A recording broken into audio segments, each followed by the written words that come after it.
l'entrée de Modou Diamteri ici à Ndangan Sam.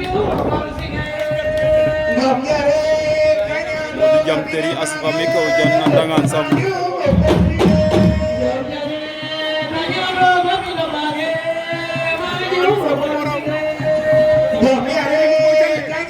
Modou Diamteri Asfa Ojan Meka Ndangan.